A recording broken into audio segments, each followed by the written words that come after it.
quando as pessoas leem o Reinventando as Organizações, a primeira coisa que a maioria das pessoas, né, pensa que o livro é sobre modelos de gestão, né, sobre como aplicar autogestão, ou sobre novos modelos de gestão a partir de um novo paradigma, né?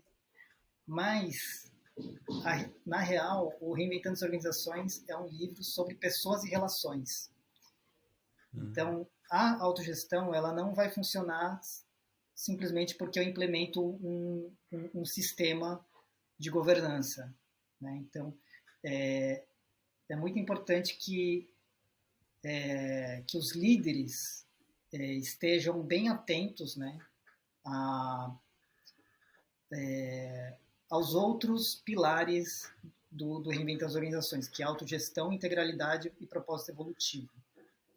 Né? Para uma pessoa poder tomar uma decisão a partir da visão do coletivo, né? Não só, poxa, eu preciso tomar uma decisão que seja boa para mim, né? Para o meu papel que eu estou exercendo, que seja bom para o meu círculo, para o meu grupo, e que também seja bom para a organização. Então, assim, como é que eu desenvolvo essa visão sistêmica, né?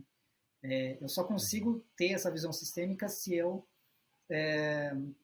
tiver bem claro qual é o propósito do meu papel, qual é o propósito do meu círculo, qual é o propósito da organização como um todo, né? Quais são os valores dessa organização, né? Porque às vezes eu posso tomar uma decisão a partir de valores errados, né?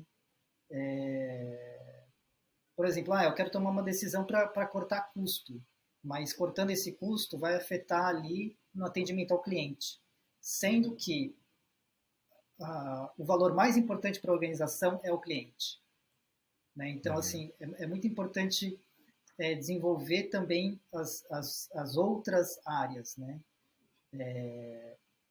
O outro pilar, né, das organizações evolutivas é a integralidade, né? E o que ele chama de integralidade, né? É trazer o ser humano inteiro para dentro da organização, né? Trazer todo o potencial, todo o talento que esse ser humano tem por inteiro, né? Porque o que acontece? Geralmente quando a gente entra na empresa, né, coloca lá passa o crachá na catraca, e aí eu deixo 70% do Henrique para trás e eu entro só com o Henrique, né, que é dev, que é analítico, que pensa em dados, que toma decisão de uma forma racional, mas não, né? O Henrique, né, o Edu, são pessoas que não são somente racionais, né? Tem emoções, tem outros talentos que de repente que a gente poderia integrar dentro do time, que muitas vezes está ali dormindo, né? E isso só vai acontecer se a gente conseguir criar uma cultura de confiança, né? Uma cultura onde as pessoas tenham uma segurança psicológica para colocar suas opiniões, né? Sem medo de ser julgado, de sofrer algum tipo de retaliação, né? Então, assim, são esses três pilares, eles caminham muito juntos, né? E o pilar da autogestão, para mim, as práticas, elas surgem de uma forma emergente, né? Isso também é muito interessante, né? Na pesquisa do Lalu, cada organização desenvolveu o seu próprio modelo de autogestão, né? Tem, por exemplo, a Favi, que é uma empresa de autopeças, eles se organizam em o que eles chamam de mini fábricas, né? Que são grupos que atendem um determinado cliente, e aí tem autonomia para poder decidir se faz hora extra, se não faz, né? Tem outros que se organizam em células que vão atender um bairro, por exemplo, né? A Burzor, que é uma empresa de cuidados domiciliares, né? De enfermagem, funciona em grupos de 12 enfermeiros que atendem uma determinada região e esse grupo é autônomo, não sei o quê. Então, assim, tem várias formas de fazer isso, né?